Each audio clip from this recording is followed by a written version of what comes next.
All right, let's jump right in. We're looking at a really powerful idea from the 18th chapter of the book, Nudge.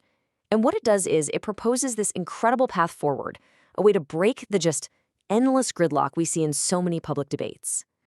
I mean, you felt it, right? That frustration of watching two sides just talk completely past each other, stuck in the exact same old arguments. So this chapter asks a really big question. What if there's another path? One that isn't about picking a side, but about finding a genuinely smarter way to solve problems. Now, to really get what this third way is all about, we've got to do a super quick recap of the two core claims that the entire book is built on. Think of these as the bedrock for everything else we're going to talk about. So here they are, the two big ideas. And what's so cool is how simple but powerful they are. First, this idea that nudges are everywhere. The way choices are presented to us, what the book calls choice architecture, it's just unavoidable. It's always there, shaping what we do. But the second claim, that's the really revolutionary part. It says we can actually design that architecture to help people, to nudge them toward better outcomes, all while, and this is key, completely preserving their freedom to choose. Okay, so with those two ideas in our back pocket, let's see how they help us tackle a really familiar problem, that stale, polarized political debate that just seems to dominate everything. So the book basically lays out the two classic positions in this tug of war. On one side, you've got the command and control approach. Find a problem and then impose one single, mandatory solution for absolutely everyone. Then on the other side, you've got the laissez-faire approach, which basically argues government should just get out of the way and let free choice do its thing. And these two sides, well, they've been locked in a stalemate for decades. So you have these two extremes. But the core argument in Nudge is that, you know what? Both of these approaches are kind of failing us when it comes to the complex problems we face today. So let's dig into exactly why that is. And wow, this quote from the book just hits the nail on the head, doesn't it? It perfectly captures that feeling of exhaustion. The public is just tired of it all. The old arguments feel like pointless sloganeering because honestly, a lot of the time, they are. They aren't actually leading to real solutions for real people.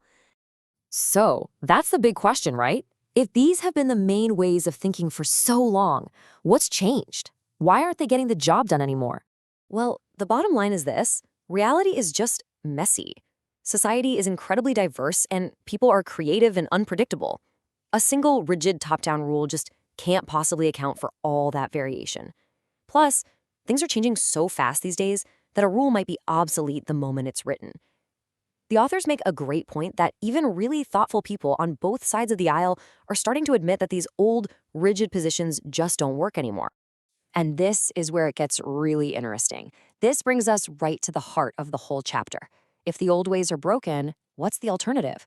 Well, the book proposes a genuine third way, something that breaks this deadlock by being both a whole lot smarter and way more flexible. I know, when you first hear libertarian paternalism, it sounds like a total contradiction, right? But it's actually not. The libertarian part is all about freedom. The final choice is always yours. You're always free to say, no thanks, and go your own way. The paternalism part just means that we try to design the choices in a way that makes it easier for people to pick the option that's probably best for them. This chart just lays it out perfectly. So instead of that old school paternalism of do this or else, the third way uses gentle nudges. And instead of that dogmatic, almost knee-jerk opposition to any government action, it has a principled, thoughtful commitment to freedom of choice. It's really about taking the best ideas from both sides and leaving the ineffective stuff behind. So look, this isn't just some abstract philosophical debate. The authors argue pretty strongly that this new approach is becoming absolutely essential as our world gets more and more complicated. And just think about it for a second. The pace of change today, technologically, globally, it's just staggering. These old, slow-moving, one-size-fits-all solutions, they just can't keep up.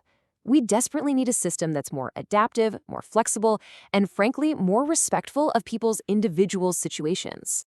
And this really is the ultimate takeaway of the whole chapter.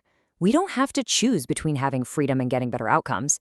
In fact, the wild complexity of our modern world makes the case that we need both. We absolutely have to protect freedom of choice, but we also have to be smarter about designing the choices people face every single day. So that leaves us with a really fascinating question to chew on. This whole idea of finding a third way, of combining the best of opposing views, that's not just for politics. I mean, where else in our work, in our communities, or even in our own lives are we stuck in a false choice, in some pointless debate that a well-designed nudge could help us solve? It's definitely something to think about.